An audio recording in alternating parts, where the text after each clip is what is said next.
The history of English literature, we are reading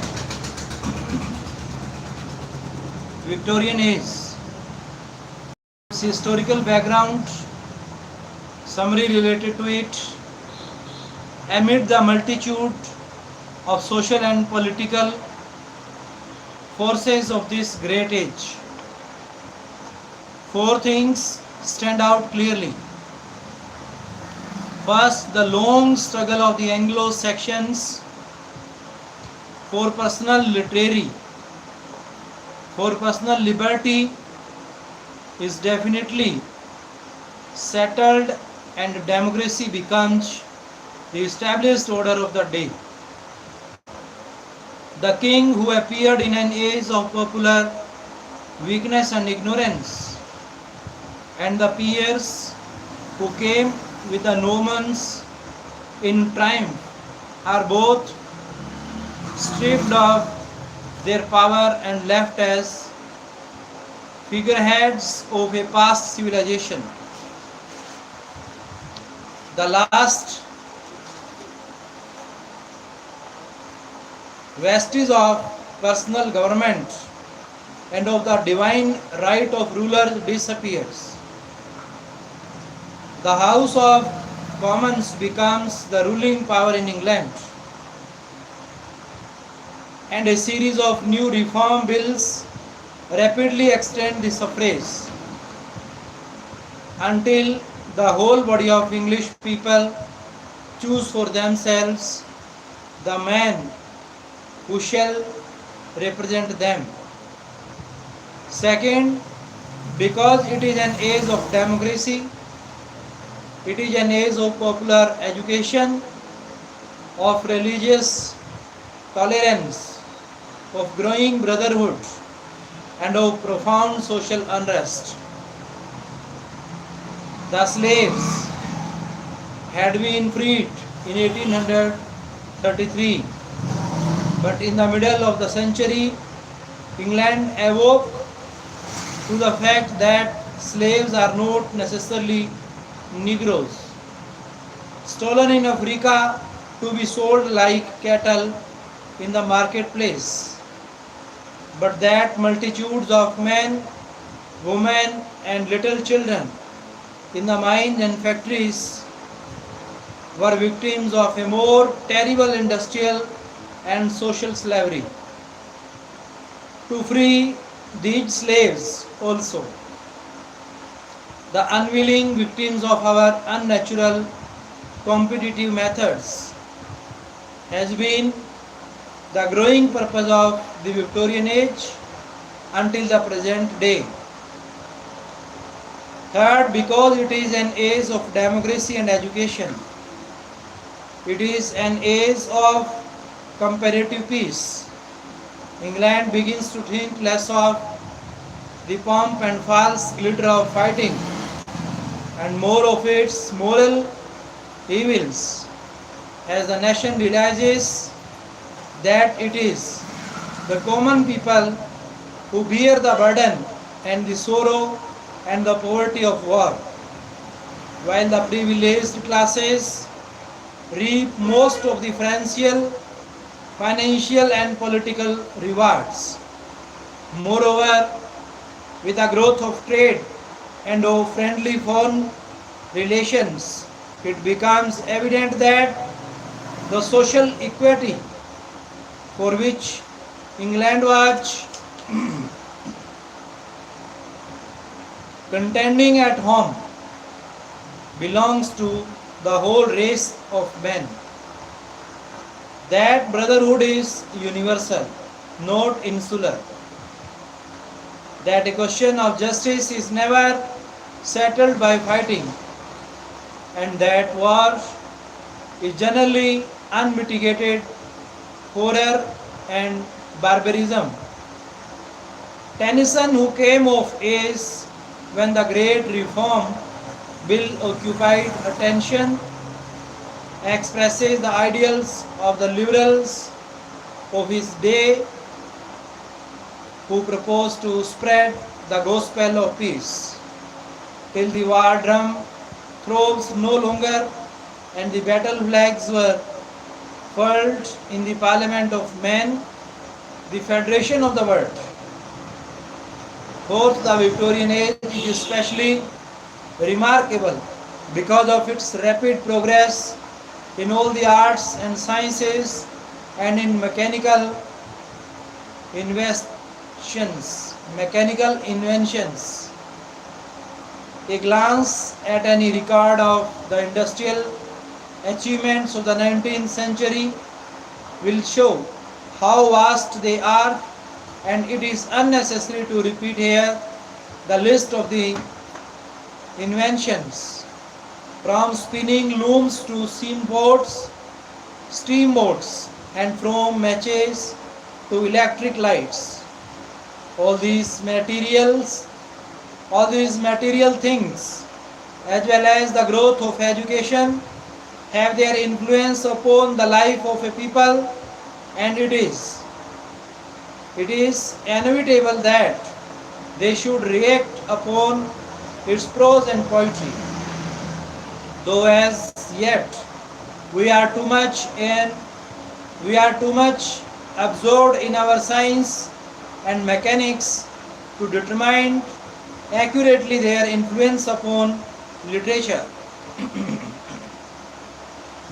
When these new things shall by long use have become familiar as country roads, or have been replaced by newer and better things, then they also will have their associations and memories, and a poem on the railroads may be as suggestive as Wordsworth's sonnet on Westminster Bridge, and the busy, practical working men who today throng our streets and factories may seem to a future and greater age as quaint and poetical as to us seem the slow toilers of the Middle Ages. Dear friends, now you are listening literary characteristics. Every literary age that we study in history of English literature, it has its own specific characteristics, features. So out of them, through the glimpse of Victorian age, we will listen when one is interested enough to trace the genealogy of Victorian. The genealogy of Victoria, he finds, to his surprise, that in her veins flowed the blood both of William the Conqueror and of Cedric the first section, King of England, and this seems to be symbolic of the literature of her age, which embraces the whole realm of section and normal life, the strength and ideals of the one, and the culture and refinement of the other. The Romantic revival had done its work, and England entered upon a new free period in which every form of literature, from pure romance to gross realism, struggled for expression. At this day, it is obviously impossible to judge the age as a whole, but we are getting far enough away from the early half of it to notice certain definite characteristics.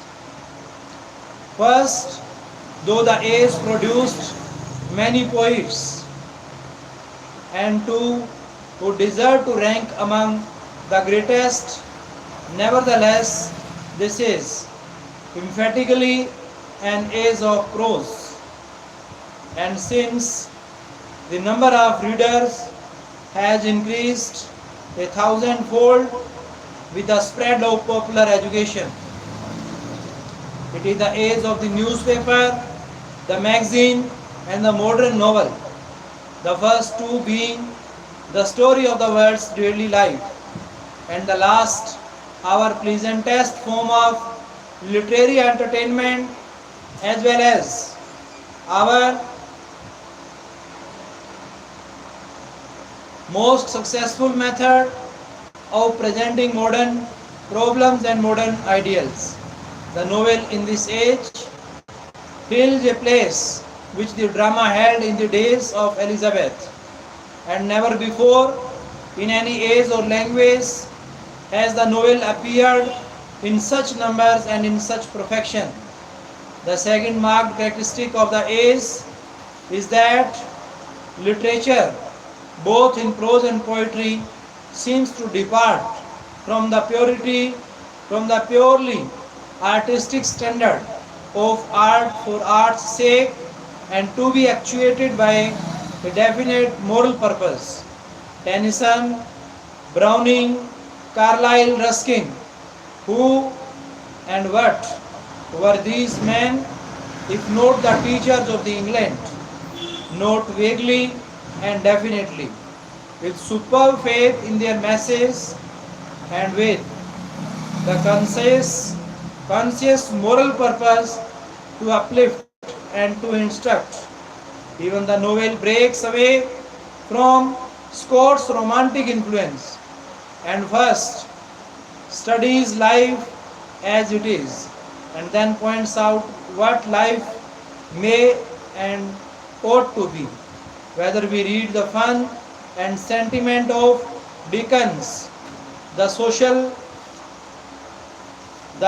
miniatures of Thackeray, or the psychological studies of George Eliot, we find in almost every case a definite purpose to sweep away error and to reveal the underlying truth of human life.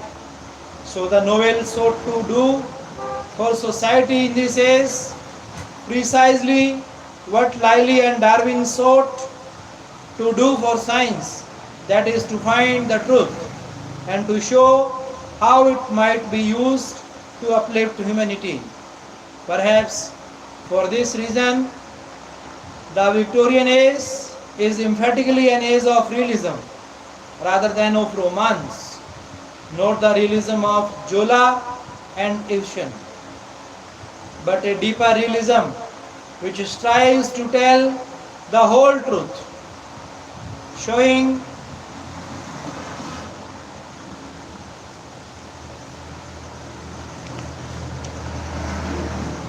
moral and physical disease as they are, but holding up health and hope as the normal conditions of humanity. It is somewhat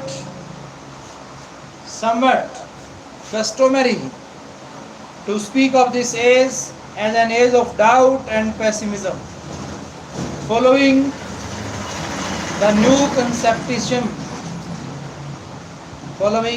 conception of man and of the universe, which was formulated by science under the name of evolution. It is spoken of also as a prosaic age, lacking in great ideals. Both these criticisms seem to be the result of judging a large thing when we are too close to it to get its true proportions, just as Colossian Cathedral, one of the world's most perfect structures, seems to be a shapeless pile of stone when we stand too close beneath its mighty walls and buttresses. Tennyson's immature work, like that of the minor poets, is sometimes in a doubtful or despairing strain, but his in memoriam is like the rainbow after storm, and Browning seems better to express the spirit of his age in the strong, manly faith of Rabbi Ben Ezra, and in the courageous optimism of all his poetry. Stedman's Victoria anthology is, On the whole, a most inspiring book of poetry. It would be hard to collect more varied cheer from any age, and the great essayists like Macaulay, Carlyle, Ruskin, and the great novelists like Dickens, Thackeray, George Eliot generally leave us with a larger charity and with a deeper faith in our humanity. So also the judgment that this age is too practical for great ideals may be only a description of the husk that hides a very full ear of corn. It is well to remember that Spencer and Sidney judged their own age to be altogether given over to materialism and to be incapable of literary greatness, just as time has made us smile at their blindness, so the next century may correct our judgment of this age as a material age. And looking upon the enormous growth of and brother charity and brotherhood among us, and at the literature which expresses our faith in man, may judge the Victorian age to be, on the whole, the noblest and most inspiring in the history of the world.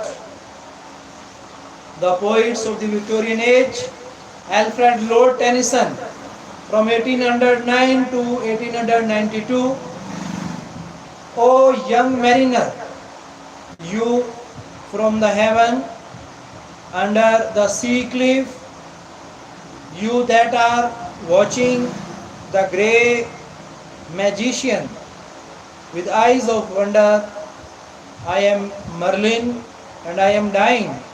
I am Merlin who follow the gleam. O young mariner, down to the heaven, call your compassion, launch your vessel and crowd your canvas, and ere it vanishes over the margin, after it, follow the gleam. One who reads the hunting poem of Merlin and the Gleam finds in it a suggestion of the spirit of the poet's whole life, his devotion to the ideal as expressed in poetry, his early romantic impressions, his struggles, doubts, triumphs, and his thrilling message to his race. Throughout the entire Victorian period, Tennyson stood at the summit of poetry in England. Not in vain was he appointed laureate at the death of Wordsworth in 1850, for almost alone among those who have held the office, he felt the importance of his place and filled and honored it. For nearly half a century, Tennyson was not only a man and a poet, he was a voice, the voice of a whole people, expressing in exquisite melody their doubts and their faith, their griefs and their triumphs. In the wonderful variety of his verse, he suggests all the qualities of England's greatest poets, the dreaminess of Spencer, and the majesty of Milton, the natural simplicity of Wordsworth, the fantasy of Black and Coleridge, the melody of Keats and Shelley, the narrative vigor of Scott and Byron. All these striking qualities are evident on successive pages of Tennyson's poetry. The only thing lacking is the dramatic power of the Elizabethans in reflecting the restless spirit of this progressive age Tennyson is as remarkable as Pope was in voicing the artificiality of the early 18th century. As a poet, therefore, who expresses not so much a personal as a national spirit, he is probably the most representative literary man of the Victorian era. Dear friends, now you will attend the glimpse of Alfred Lord Tennyson's life. Tennyson's life is a remarkable one in this respect that from beginning to end he seems to have been dominated by a single influence, a single impulse, the impulse of poetry. He had no large or remarkable experiences, no wild oats to sow, no great successes or reverses, no business cares or public offices. For 66 years from the appearance of the poems by two brothers in 1827 until his death in 1892. He studied and practiced his art continually and exclusively. Only Browning, his fellow worker, resembles him in this, but the differences in the two men are worldwide. Tennyson was naturally shy, retiring, indifferent to men, hating noise and publicity, loving to be alone with nature. Like Wordsworth, Browning was sociable, delighting in applause, in society, in travel, in the noise and bustle of the big world. Tennyson was born in the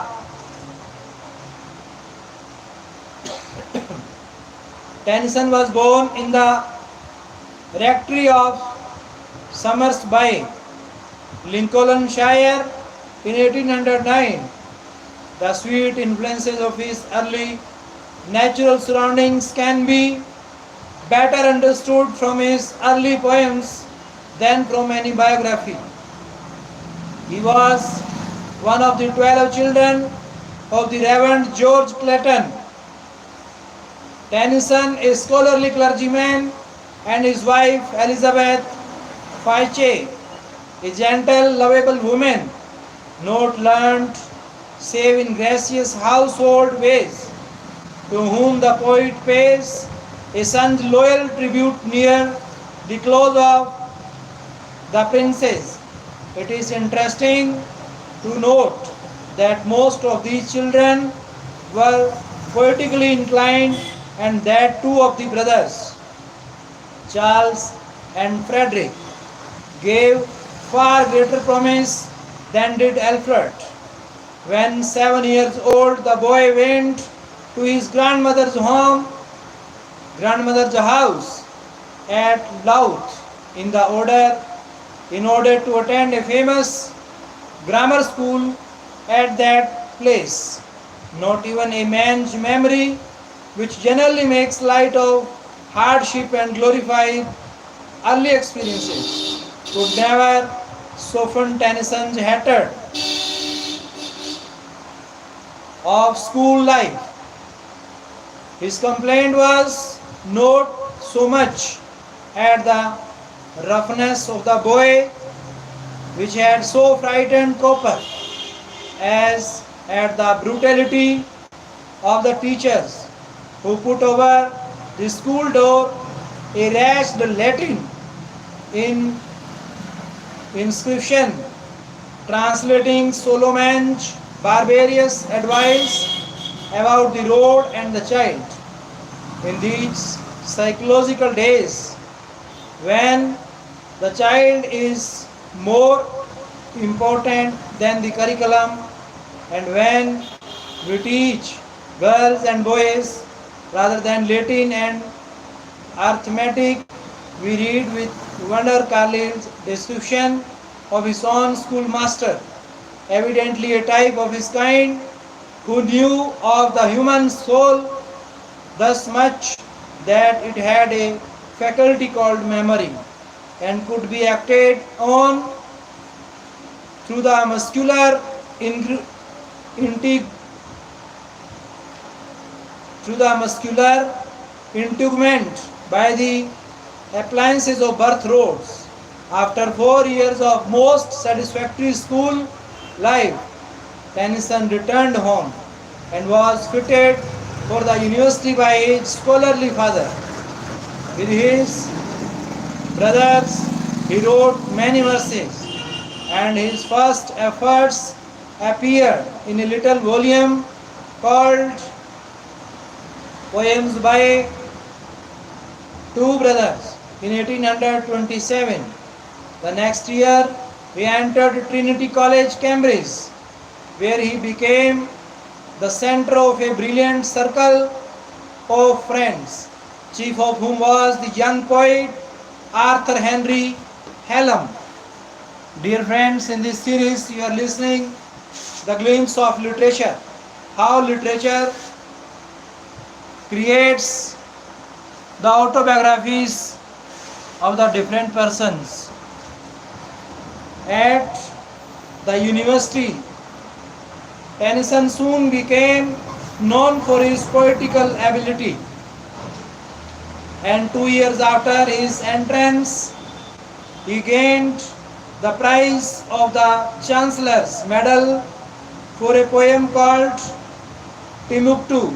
The subject, needless to say, being chosen by the Chancellor. Soon after winning this honor, Tennyson published his first signed work called Poems Chiefly Lyrical, 1830, which, though it seems somewhat crude and disappointing to us now, nevertheless contained the germ of all his later poetry. One of the most noticeable things in the volume is the influence which Byron evidently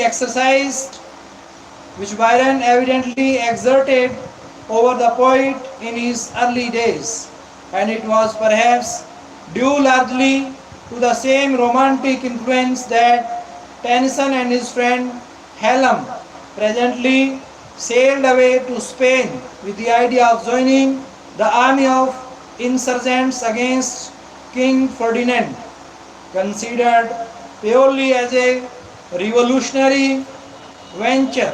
This was something of a fiasco, suggesting the noble Duke of York and his 10,000 men. He marched them up a hill one day and he marched them down again. From a literary viewpoint, however, the experience was not without its value. The deep impression which the wild beauty of the Pyrenees made upon the young poet's mind is reflected clearly in the poem. In 1831, Tennyson left the university without taking his degree. The reasons for this step are not clear, but the family was poor, and poverty may have played a large part in his determination. His father died a few months later, but by a generous arrangement with a new rector, the family retained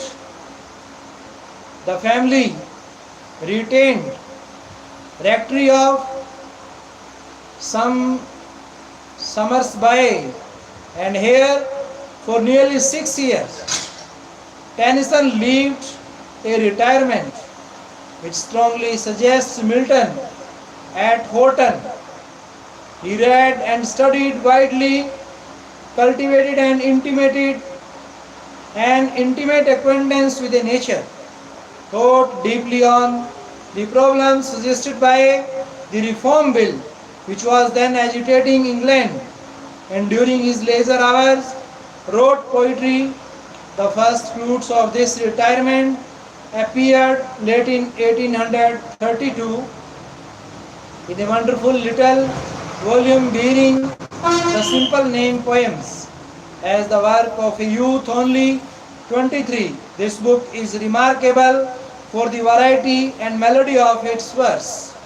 Among its treasures, we still read with delight The Lotus Eaters, Palace of Art, A Dream of Fair Women, The Miller's Daughter, and The Lady of Shalott. But the critics of the Quarterly, who had brutally condemned his earlier work, were again unmercifully severe. The effect of this harsh criticism upon a sensitive nature was most unfortunate, and when his friend Hallam died in 1833, Tennyson was plunged into a period of gloom and sorrow. The sorrow may be read in the exquisite little poem beginning break, break, break. On the cold grey stones, O.C., which was his first published elegy for his friend, and the depressing influence of the harsh and unjust criticism it suggested in Merlin and the Glen, which the reader will understand only after he has read Tennyson's biography. For nearly 10 years after Hallam's death, Tennyson published nothing, and his movements are hard to trace as the family went here and there, seeking peace and a home in various parts of England. But though silent, he continued to write poetry, and it was in these sad wandering days that he began his immortal In Memoriam and his Idylls of the King. In 1842, his friend persuaded him to give his work to the world, and with some agitation, he published his poems. The success of this work was almost instantaneous, and we can appreciate the favor with which it was received when we read the noble blank verse of Ulysses and Morte d'Arthur, the perfect little song of grief for Hallam, which we have already mentioned, and the exquisite idylls like Dora and the gardener's daughter, which aroused even Wordsworth's enthusiasm and brought from him a letter saying that he had been trying all his life to write such an English pastoral as Dora and had failed. From this time forward, Tennyson, with increasing confidence in himself and his message, steadily maintained his place as the best known and his best loved poet in England. The year 1850 was a happy one for Tennyson. He was appointed poet laureate. He succeeded Wordsworth, and he married Emily Selwood, whose gentle will had changed my fate and made my life a perfumed altar flame, whom he had loved for 13 years, but whom his poverty had perverted him from marrying. The year is made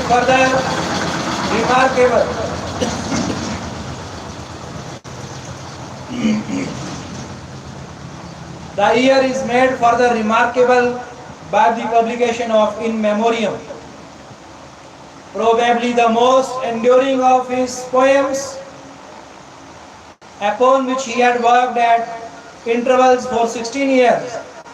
3 years later, with the money that his work now brought him, He leased the house Faringford in the Isle of Wight and settled in the first permanent home he had known since he left the recovery rectory at Somersby. For the remaining 40 years of his life, he lived like Wordsworth in the stillness of a great peace, writing steadily and enjoying the friendship of a large number of people, some distinguished, some obscure, from the kindly and sympathetic Victoria to the servants on his own farm. All of these he called with equal sincerity his friends, and to each one he was the same man, simple, strong, kindly, and noble. Carlyle, Carlyle describes him as a fine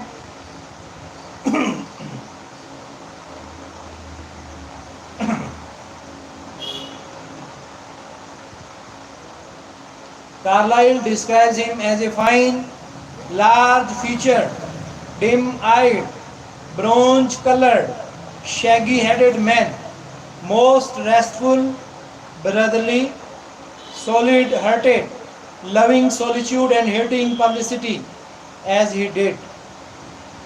The numerous tourists from both sides of the ocean who sought him out to his retreat and insisted upon seeing him made his life at times intolerable, influenced partly by the desire to escape such popularity. He bought land and built for himself a new house, Aldworth in Surrey, though he made his home in Faringford for the greater part of the year.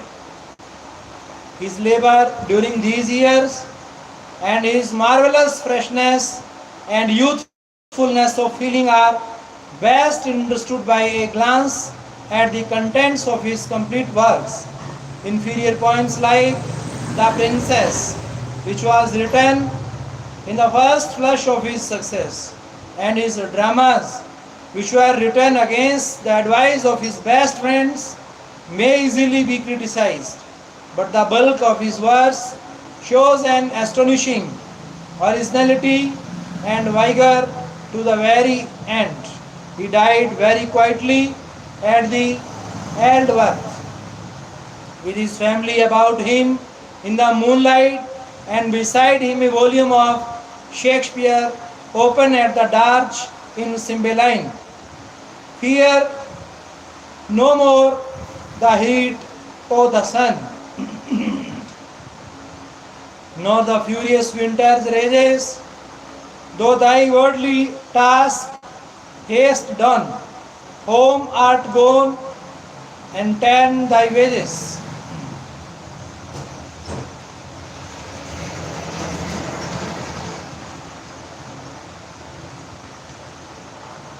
The strong and noble spirit of his life is reflected in one of his best known poems, Crossing the Bar, which was written in his 81st year and which he desired should be placed at the end of his collected works.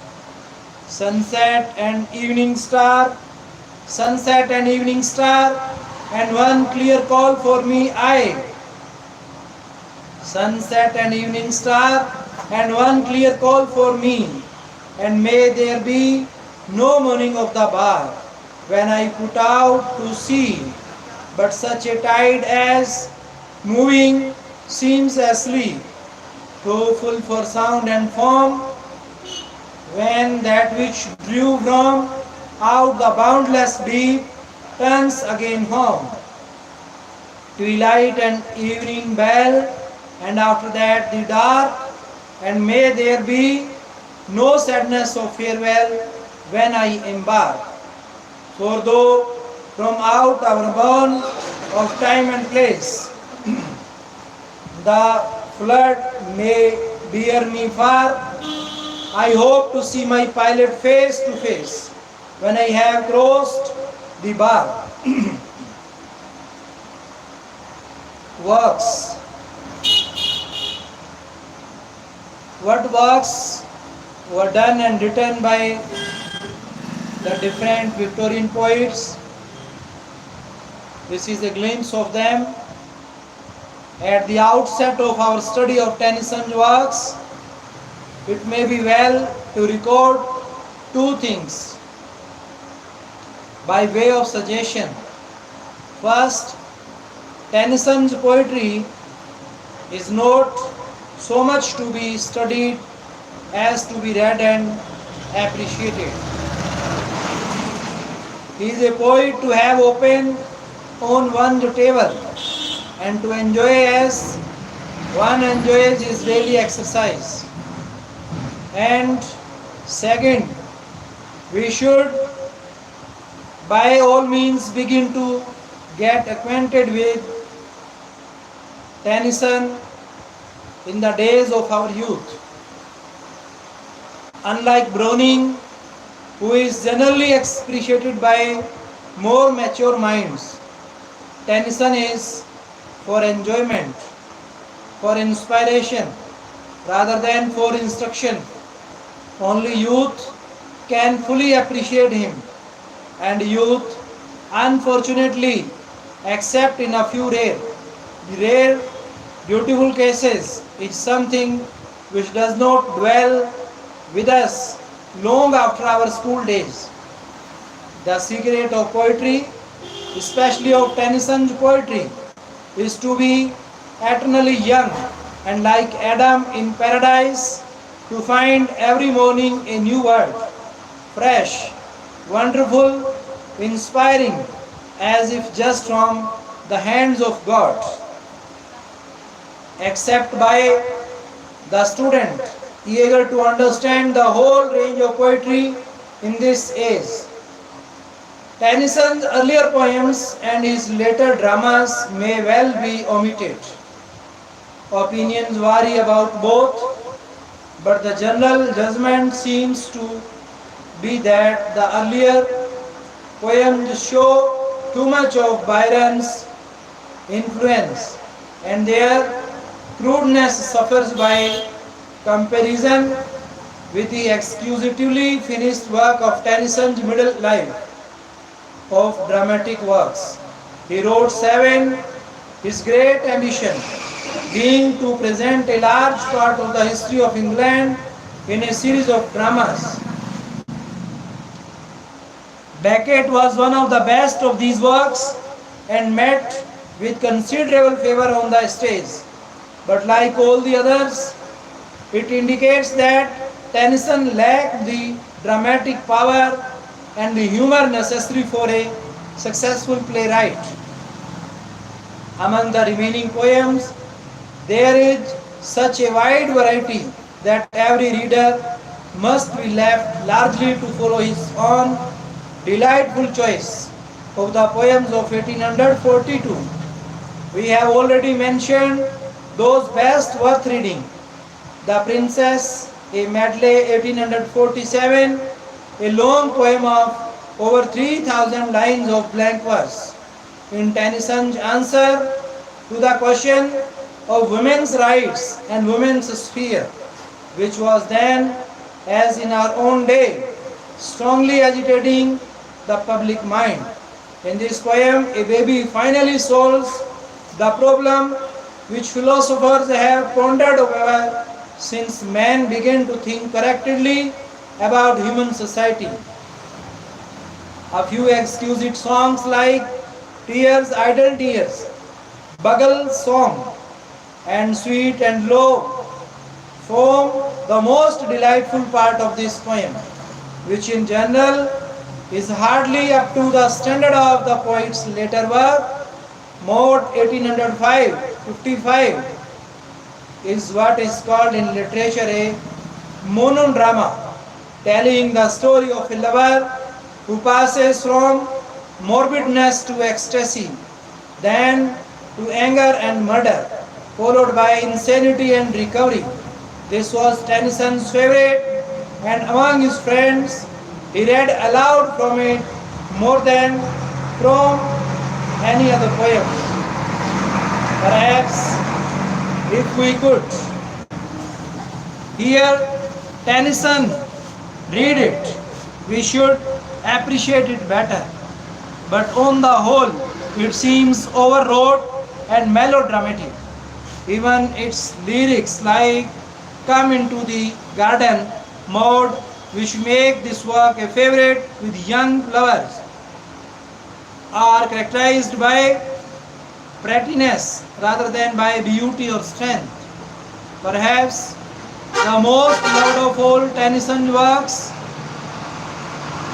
is In Memoriam, which, an account of both its theme and its exquisite workmanship, is one of the few immortal names that were not born to die.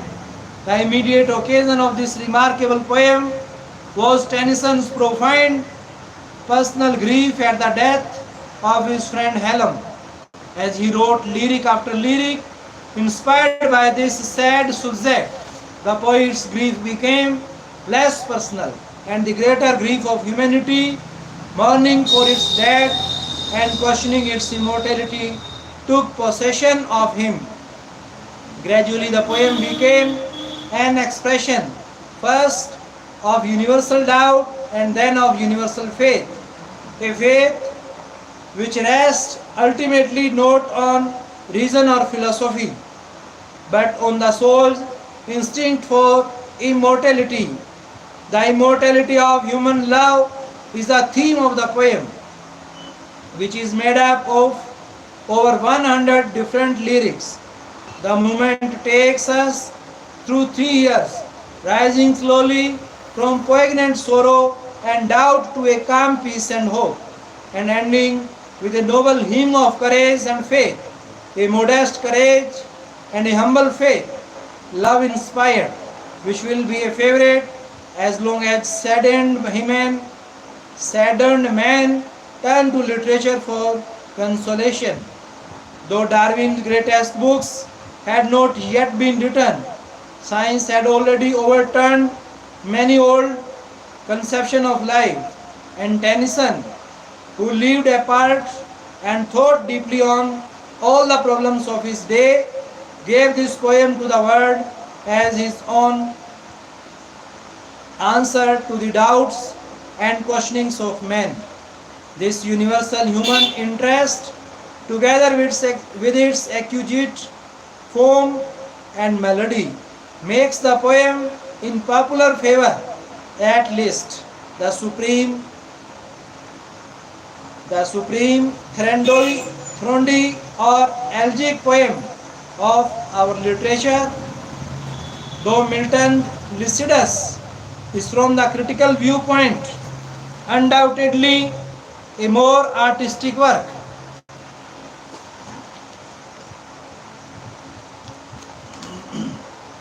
The Idylls of the King ranks among the greatest of Tennyson's later works. Its general subject is the Celtic legends of King Arthur and his Knights of the Round Table, and the chief source of its material is Morte d'Arthur. Here, in this mass of beautiful legends, is certainly the subject of a great national epic. Yet, after 400 years, during which many poets have used the material, the great epic is still unwritten. Milton and Spenser, as we have already noted, considered this material carefully, and Milton alone of all English writers had perhaps the power to use it in a great epic. Tennyson began to use these legends in his Morte d'Arthur 1842, but the epic idea probably occurred to him later, in 1856, when he began Geraint and Enid, and he added the stories of Vivian, Elaine, Guinevere, and other heroes and heroines at intervals until Balin, the last of the Idylls, appeared in 1885. Later, these works were gathered together and arranged with an attempt at unity. The result is in no sense an epic poem, but rather a series of single poems loosely connected by a thread of internet in Arthur, a thread of interest in Arthur, the central personage, and his unsuccessful attempt to found an ideal kingdom. Entirely different in spirit is another collection of poems called English Idylls, which began in the poems of 1842 and which Tennyson intended should reflect the ideals of widely different types of English life. Of these varied poems, Dora, the gardener's daughter, Ulysses, Locksley Hall, and Sir Galahad are the best, but all are worthy of study. One of the most famous of the series is Enoch Arden 1864, in which Tennyson turns from medieval knights, from lords, heroes, and fair ladies to find the material for true poetry among the lovely people that make up the bulk of English life.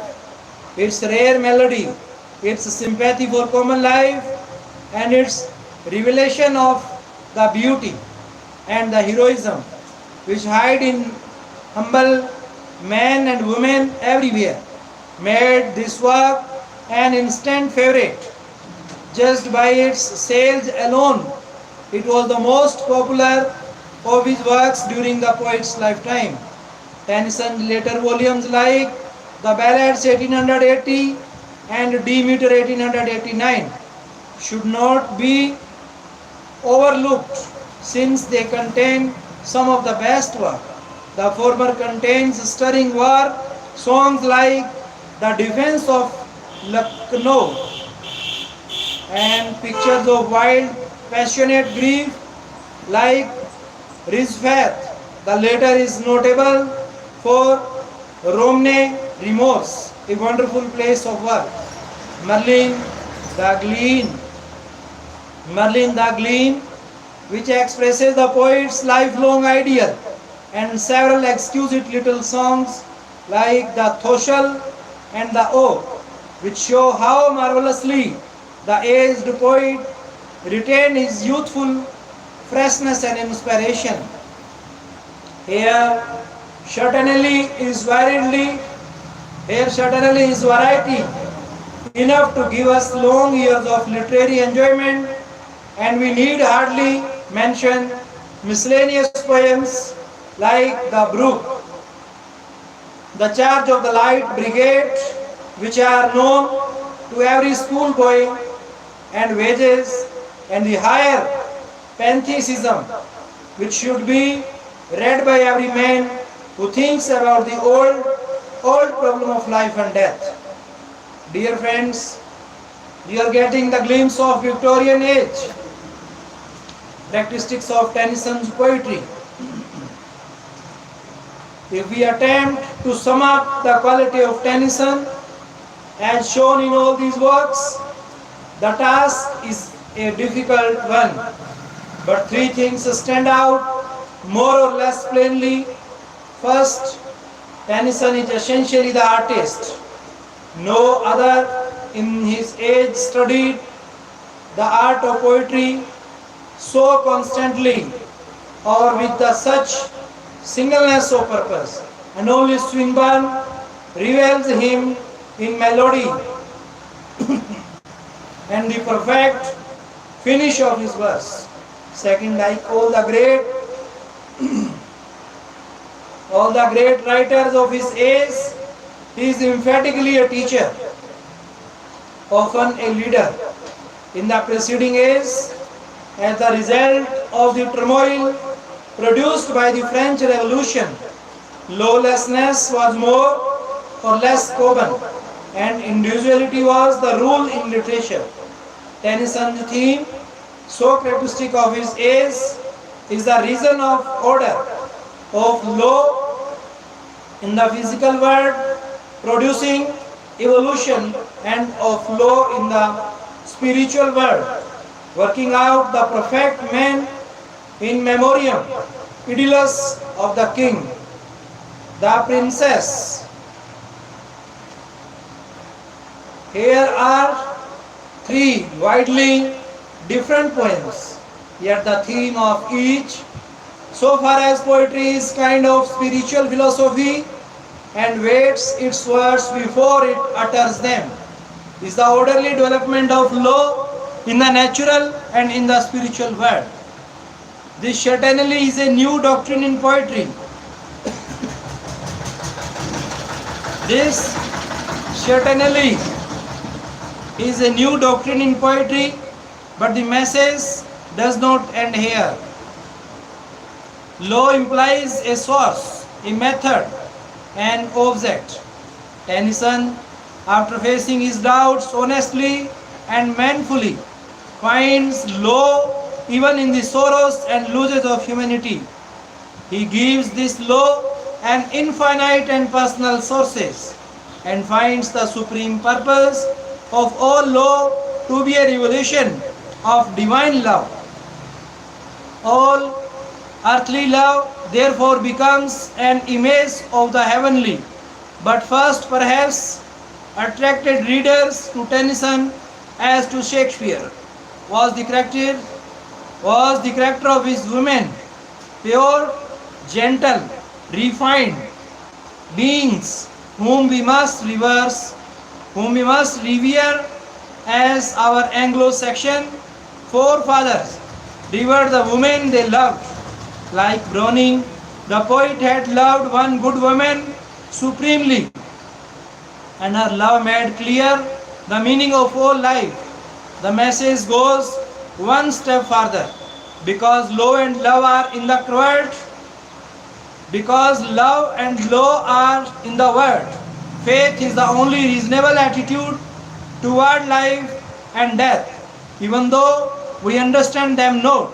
Such, in a few words, seems to be Tennyson's whole message and philosophy.